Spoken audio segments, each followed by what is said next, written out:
और मेरे भांजे और भांजियों की, अब तो मामा झुंझुनू का भी हूं। मंच पर विराजमान जनता की सेवा ही जिनके लिए भगवान का भजन है, ऐसे राजस्थान के कर्मठ, गतिशील और यशस्वी मुख्यमंत्री, जिनको अभी हम बड़े ध्यान से सुन रहे थे, आदरणीय भजनलाल शर्मा जी, मेरे सहयोगी मंत्री दिनों रात देश में किसानों की सेवा में जुटे हैं, आदरणीय श्री भागीरथ चौधरी जी, राजस्थान के छापामार कृषि मंत्री डॉक्टर किरोड़ीलाल मीणा जी, इस जिले के प्रभारी मंत्री आदरणीय अविनाश गहलोत जी, हमारे वरिष्ठ नेता पूर्व मंत्री राजस्थान सरकार आदरणीय राजेंद्र राठौड़ जी, किसान आयोग के अध्यक्ष सीआर चौधरी जी, जिले की हमारी अध्यक्ष और जिला प्रमुख बहन श्रीमती हरतनी कुल्हारे जी, झुंझुनू के विधायक, रिकॉर्ड बन गया भाई, पहले तो कभी जीते नहीं थे यहां, इस बार 45,000। आदरणीय राजेंद्र सिंह जी, नवलगढ़ के हमारे विधायक भाई विक्रम सिंह जाखल जी, खेतड़ी के हमारे विधायक आदरणीय धर्मपाल सिंह जी, धौन के हमारे विधायक गोवर्धन शर्मा जी, खंडेला के आदरणीय विधायक श्री सुभाष मिल जी, चुरू के हमारे आदरणीय विधायक हरलाल सहारण जी, कृषि सचिव देवेश चतुर्वेदी जी, राजन विशाल जी, सुहास महारिया जी मेरे साथ सांसद रहे हैं, प्रेम सिंह जी, सुमेधानंद जी, संतोष जी, नरेंद्र जी, मंच पर विराजमान सभी आदरणीय वरिष्ठ नेता, साथी, पदाधिकारीगण, यहां बहनों, भाइयों, बेटे बेटियों, आप सबको दोनों हाथ जोड़ के प्रणाम करता हूं, आप सबको नमस्कार करता हूं। राम राम सा। ये अद्भुत धरती है, झुंझुनू की इस पवित्र धरा को प्रणाम। इस माटी से तिलक करो, ये धरती है बलिदान की, ये वीरों की भूमि, ये सूरों की भूमि, ये बलिदानियों की भूमि है। और आज भी देश की सीमाओं की सुरक्षा करते हुए, भारत माता के एकता और अखंडता की रक्षा करते हुए हमारे सैकड़ों जवानों ने बलिदान दिया है। मैं उनको शीश झुका के प्रणाम करता हूं, उनके चरणों में श्रद्धा के सुमन अर्पित करता हूं। पूजे न गए शहीद, पूजे न गए शहीद, तो फिर ये मंत्र कौन अपनाएगा? तोपों के मुंह से कौन अकड़ छातियां अपनी अड़ाएगा? चूमेगा फंदा कौन, गोलियां कौन वक्ष पे खाएगा? अपने हाथों, अपने मस्तक, फिर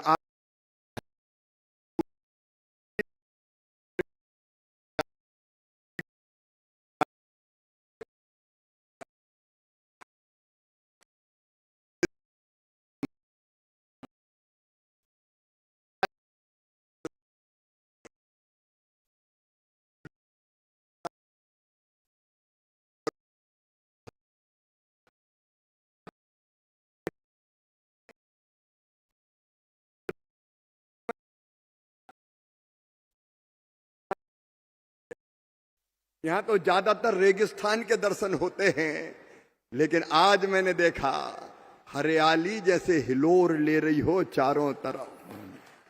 बरसात भी अच्छी हो रही है, कृषि मंत्री जी बता रहे थे।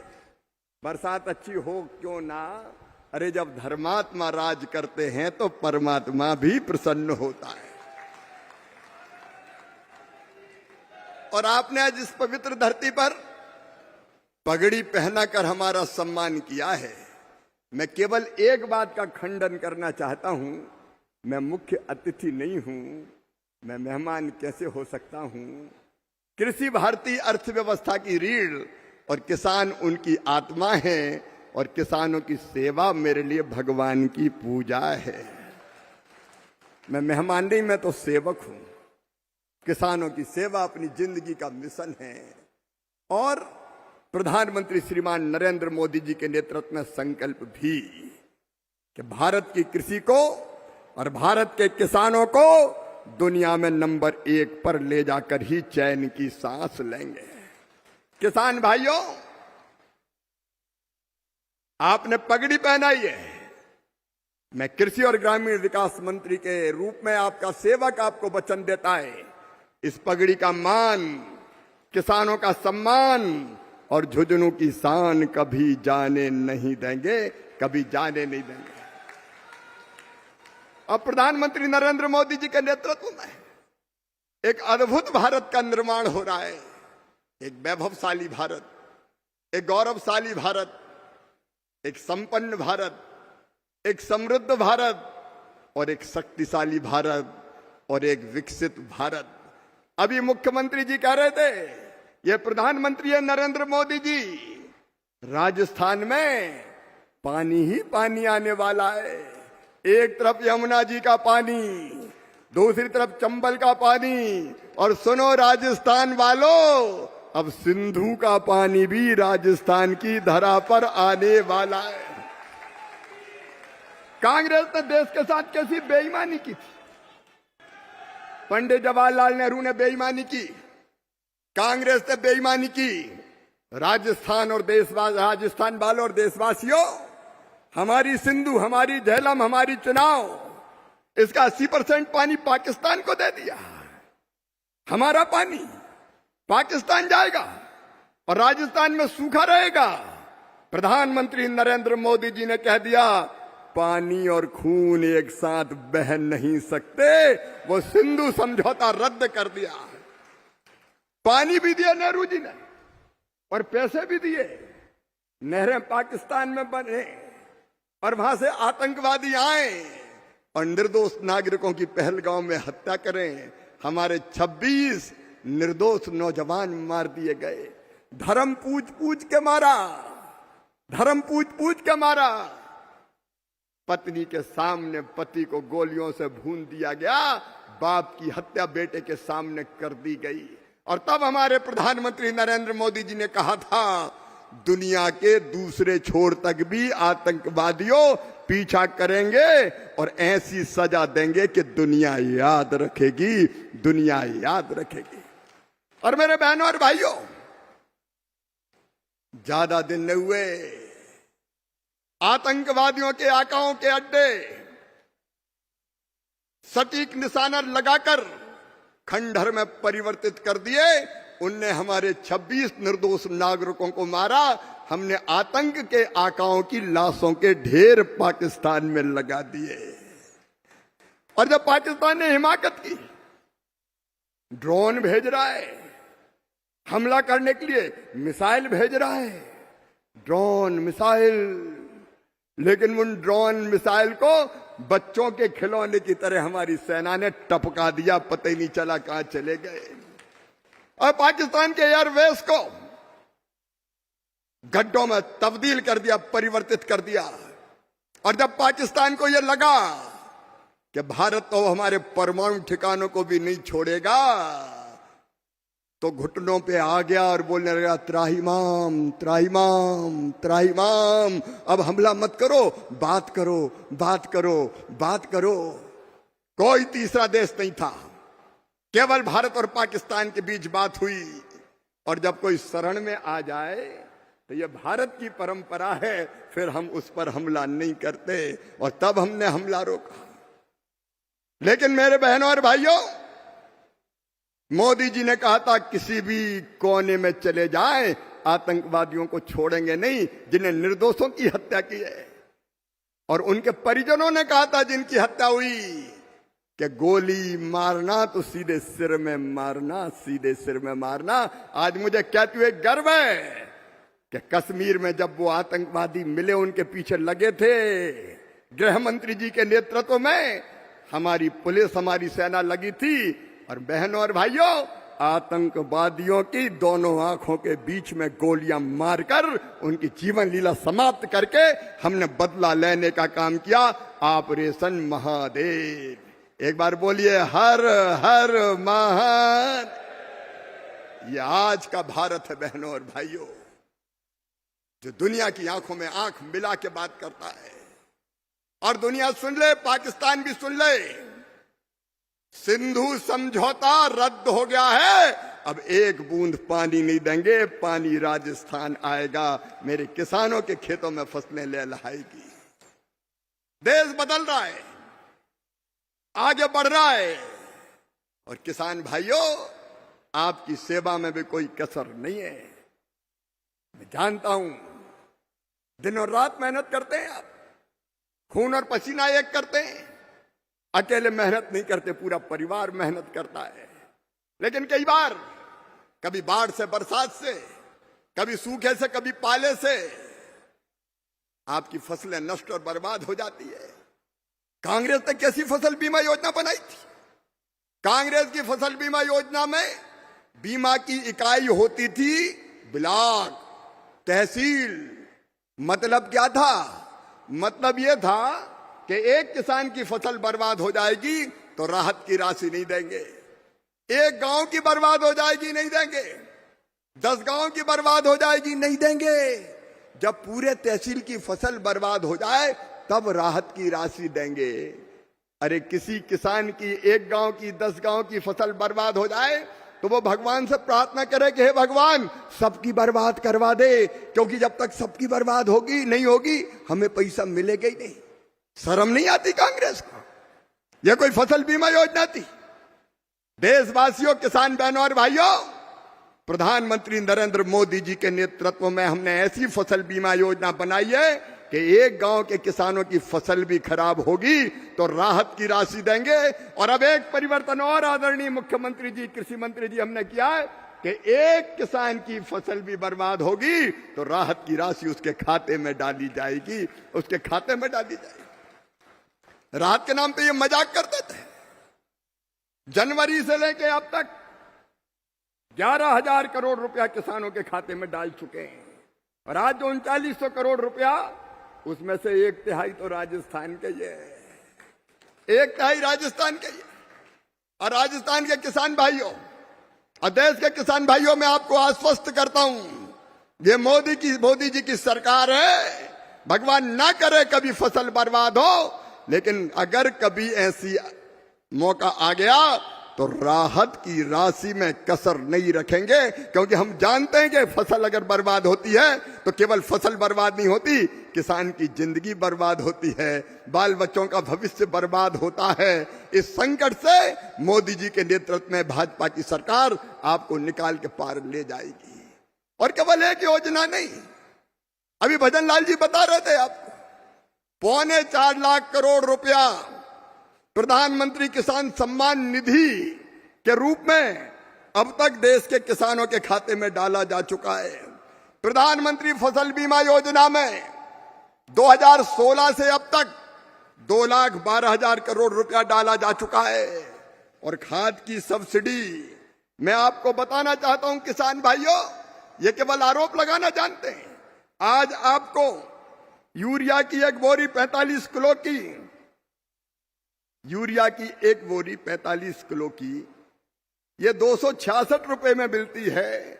इसकी कीमत है 1633 रुपया 24 पैसा, बाकी मोदी सरकार भरती है। आपको डीएपी की 50 किलो की बोरी 1350 में मिलती है, उसकी कीमत है 3,100 रुपया। और अब तक 14,06,000 करोड़ रुपया खाद सस्ता मिले, इसलिए मोदी जी की सरकार फर्टिलाइजर कंपनियों को दे चुकी है। कोई कल्पना करता है? बहनों और भाइयों, एक नहीं, ऐसी अनेकों योजनाएं राजस्थान के किसान भाइयों, हमने योजना बनाई है कि अगर आपकी फसल का ठीक दाम नहीं मिलेगा, एमएसपी भी बढ़ाई। मोदी सरकार ने, मोदी जी के नेतृत्व में तय किया कि जो लागत किसान की आएगी उसमें 50% मुनाफा जोड़कर ही हम एमएसपी तय करेंगे। कभी कांग्रेस ने नहीं दी। हम 50% लागत पर मुनाफा जोड़ के एमएसपी तय कर रहे हैं और एमएसपी पे खरीद भी रहे हैं। माननीय मुख्यमंत्री जी यहां बैठे हैं, आप मूंग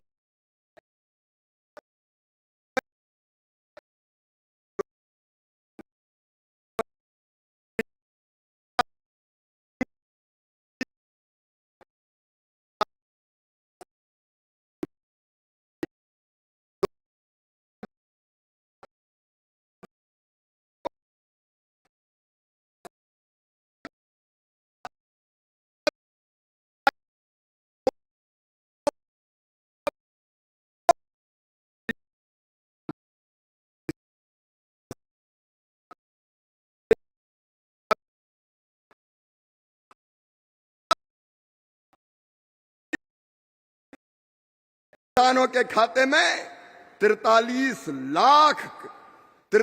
लाख करोड़ 87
परीक्षण नहीं पर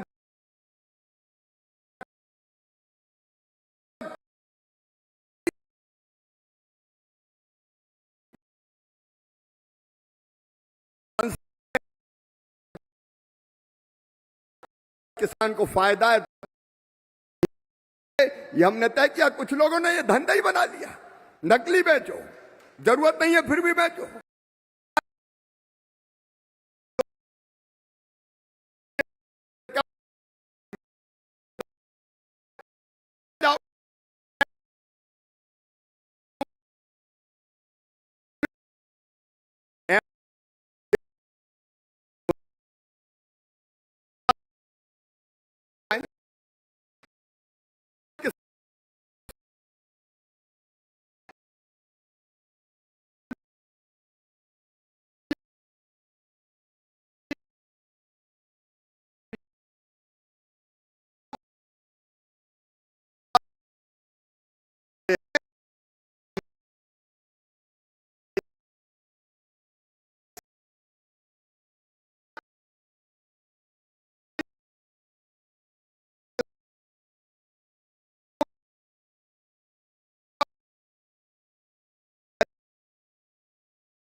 तुरंत खबर कर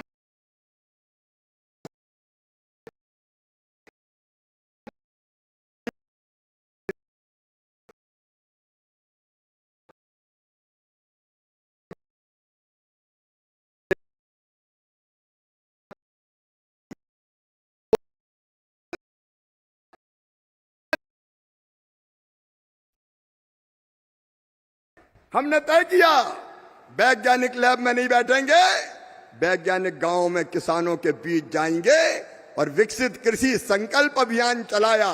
खरीफ की फसल में यह चला था, रबी की फसल में भी वैज्ञानिक और कृषि विभाग का अमला राज्य सरकार के अमले के साथ आपके गांव आएगा और आपको बताएगा कौन से बीज चाहिए, माटी आपकी कैसी है, कितना आप खाद डालें, अनावश्यक ना डालें। इसके लिए भी आपको गाइड करेगा। और अब जो शोध होंगे, अनुसंधान होंगे, वैज्ञानिक अपने मन से ही रिसर्च करते रहते थे, अब ऐसा रिसर्च नहीं होगा। अब किसानों की समस्या को देखकर रिसर्च किया जाएगा कि इसका समाधान कैसे किया जाए। हमने वैज्ञानिकों से कहा है, सोयाबीन का उत्पादन कब है, नए बीज बनाओ, उत्पादन क्यों नहीं बढ़ना चाहिए? 3-4 कुंटल पैदा होता है एक एकड़ में। मूंग का उत्पादन कम है, उड़द का उत्पादन कम है, बाजरे का उत्पादन कम है। हम अच्छे बीज बनाने में लगे हुए हैं और जल्दी सफलता प्राप्त करेंगे ताकि दुनिया का मुकाबला कर सकें।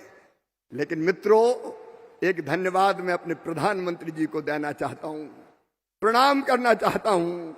प्रधानमंत्री हो तो ऐसा हो।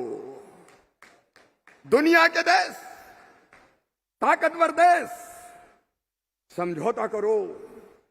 और समझौता कैसा करो? हमारे देश के कृषि उत्पाद, गेहूं, चावल, मक्का, सब भारत में बिना ड्यूटी के आने दो। हमारा और उनका कोई मुकाबला है क्या?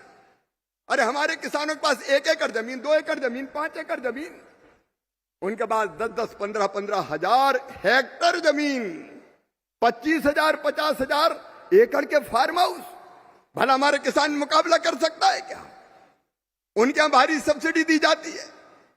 अगर वो अनाज किसान भाइयों आपके यहां आ जाता, अपने देश में आ जाता, तो हमारी फसलों की कीमत बहुत गिर जाती और हमारा किसान बर्बाद हो जाता। लेकिन तय किया प्रधानमंत्री जी ने कि चाहे कितना ही व्यक्तिगत नुकसान हो जाए, मैं तैयार हूं, लेकिन किसानों का नुकसान नहीं होने दूंगा, किसानों के हित से कोई समझौता नहीं करूंगा। एक बार दोनों हाथ ऊपर उठा के तालियां बजाइए प्रधानमंत्री नरेंद्र मोदी जी का, अभिनंदन कीजिए प्रधानमंत्री जी का। बड़ा फैसला। किसानों के हितों के साथ समझौता नहीं होगा, पशुपालकों के हितों के साथ समझौता नहीं होगा, गरीबों के, मछुआरों के हितों के साथ समझौता नहीं होगा। सचमुच में आज देश को ऐसा प्रधानमंत्री मिला है। मेरे प्रिय किसान बहनों और भाइयों, मैं एक ही अपील आपसे करना चाहता हूं। प्रधानमंत्री जी के नेतृत्व में केंद्र सरकार, मुख्यमंत्री जी के नेतृत्व में मुझे बहुत खुशी हुई। आपने इनोवेशन किया भजन लाल जी, 6,000 पीएम दे रहे हैं, 3,000 आपने 9,000 कर दिए। और ये भी कह दिया कि नहीं 12 तक जाना है। 0% ब्याज पे आप कर्जा दे रहे हैं, कृषि मंत्री जी 0% ब्याज पे कर्जा देने का काम कर रहे हैं। और बिजली भी जल्दी आपने संकेत दिया है। ये काम किसानों के लिए जो राजस्थान की धरती पर हो रहे हैं वो अद्भुत और अभूतपूर्व हो रहे हैं। मैं राजस्थान के मुख्यमंत्री जी का और यहाँ की सरकार का अभिनंदन करता हूं भारत सरकार की ओर से। और एक बार ताली बजा के अभिनंदन करो जी। और यह विश्वास दिलाना चाहता हूं, डबल इंजन की सरकार है। हाँ मोदी जी, यहाँ भजन लाल जी, और फिर मामा भी तो है, हमारे कृषि मंत्री जी भी हैं। हम सब लोग मिलके राजस्थान को कृषि के क्षेत्र में और आगे बढ़ाएंगे। आज ही चर्चा मेरी हुई है कि हम राजस्थान का कृषि का रोड मैप वैज्ञानिक आधार पर बनाएंगे। हर एक फसल जो राजस्थान, हर एक कितनी फसलें पैदा होती है, ये सब गोल, जीरा, अलग अलग तरह के मसाले, सचमुच में अगर और ठीक दिशा मिल जाए तो खेती के मामले में राजस्थान भी नंबर 1 हो जाए। कैश क्रॉप यहां पे कई होती, उस दिशा में आप काम कर रहे हैं। वैज्ञानिकों की टीम लेके मैं भी आऊंगा। हम भी राजस्थान वाले ही मान लीजिए, हम तो सेवक हैं आपके किसानों के, और इसलिए इसमें कोई कसर नहीं छोड़ेंगे। और चिंता मत करना, कोई समस्या हो तो यहां की सरकार तो बैठी है, दिल्ली भी दूर नहीं है, मामा का घर भी 12 सफदरजंग रोड है। किसानों के लिए हमेशा तैयार रहूंगा। आप सब किसान भाइयों से मैं एक ही निवेदन करना चाहता हूं। अपने प्रधानमंत्री जी ने एक आह्वान किया है हमसे, आह्वान। हमारी अर्थव्यवस्था दुनिया की 4थी सबसे बड़ी अर्थव्यवस्था है। कभी जिनने हम पर राज किया अंग्रेजों ने, उनको हमने पीछे छोड़ दिया मोदी जी के नेतृत्व में। अब जल्दी 3री सबसे बड़ी अर्थव्यवस्था बनने वाला है भारत। लेकिन बहनों और भाइयों, इसके लिए काम आपको भी करना पड़ेगा। प्रधानमंत्री जी ने अपील की है हमसे कि स्वदेशी अपनाओ। हमारे दैनिक जीवन में जिन चीजों का उपयोग करो वो अपने देश में बनी होनी चाहिए, चाहे वो खाने पीने का सामान हो, चाहे वो पहनने का सामान हो, चाहे वो घर बनाने का सामान हो, चाहे तेल साबुन सौंदर्य प्रसाधन हो। हम विदेशी क्यों खरीदें? अरे अपने देश का खरीदोगे तो अपने जो मेरी बहनें बनाती सेल्फ हेल्प ग्रुप की वो सामान बिकेगा, अपने छोटे छोटे कारखानों में बना सामान बिकेगा, घरों में बनने वाला सामान बिकेगा, और वो बिकेगा तो हमारे लोगों को रोजगार भी मिलेगा और हमारा पैसा हमारे देश में रहेगा। बताओ, अपना पैसा अपना देश में रहना चाहिए कि नहीं? एक बार जोर से बोल के बताओ, रहना चाहिए कि नहीं? हमारा पैसा क्यों विदेश जाए? शर्म तो उनको आना चाहिए जो राष्ट्र विरोधी ताकतों के दबाव में आज भारत की छवि खराब कर रहे हैं। क्या हो गया राहुल गांधी जी को? क्या हो गया इंडी गठबंधन को? रोज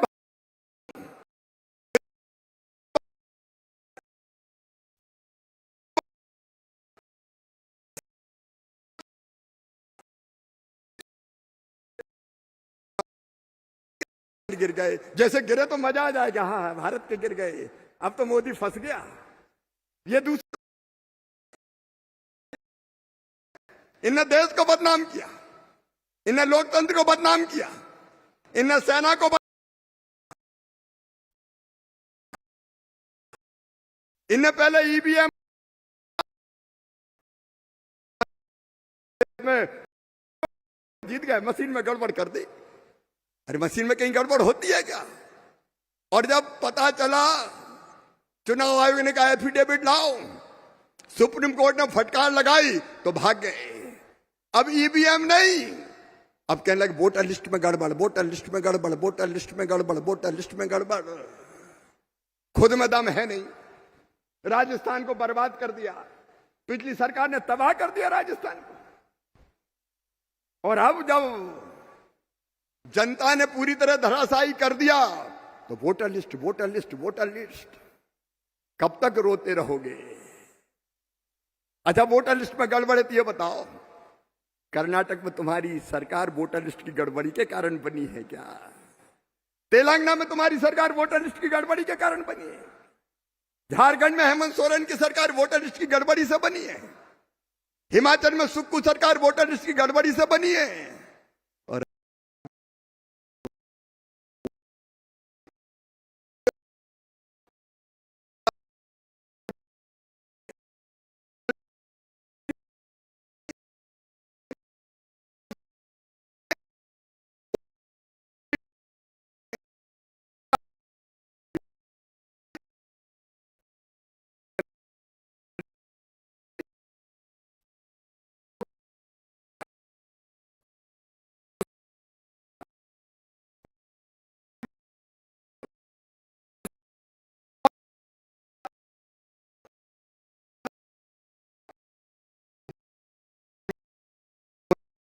पूरा देश आज नरेंद्र मोदी के पीछे खड़ा हुआ है, पूरा देश मोदी जी के साथ खड़ा हुआ है।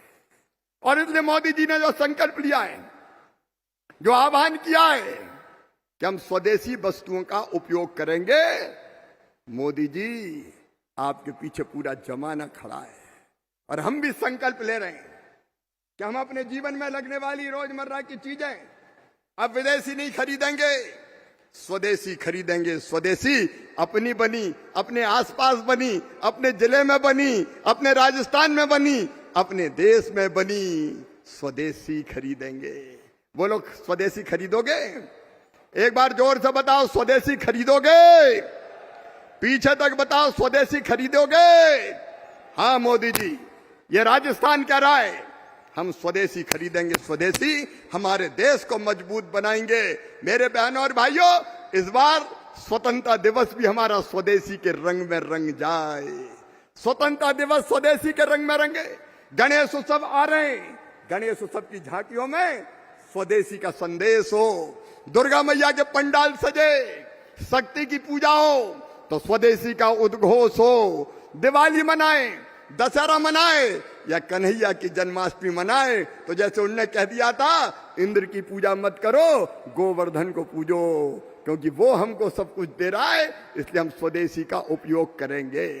इसलिए कार्यक्रम के अंत में मेरे साथ आप खड़े होकर संकल्प लेंगे कि हम स्वदेशी वस्तुओं का उपयोग करेंगे, और मोदी जी आपके साथ खड़े हैं। बोलिए सब तैयार हैं? तो अपने अपने स्थान पर खड़े हो जाएं, पीछे भी अपने अपने स्थान पर सब खड़े हो जाएं और मेरे साथ स्वदेशी का ये संकल्प भारत माता की जय बोल के लेंगे। भारत माता की, मैं जो कहूंगा दोहराएंगे। हम संकल्प लेते हैं कि अपने दैनिक जीवन में उपयोग होने वाली चीजों को वही खरीदेंगे जो भारत में बनी हो। हम स्वदेशी का उपयोग करेंगे और दूसरों को भी स्वदेशी का उपयोग करने के लिए प्रेरित करेंगे। बोलिए भारत माता की, भारत माता की, भारत माता की। किसान भाइयों, फसल बीमा योजना का आज जो पैसा मिला है उसके लिए आपको बधाई, और आगे भी मत घबराना। मोदी सरकार और भजनलाल सरकार आपके साथ है। बहुत बहुत धन्यवाद। प्रणाम, नमस्कार। बहुत बहुत आभार माननीय केंद्रीय कृषि मंत्री महोदय का अपने प्रभावी उद्बोधन के लिए। देवियों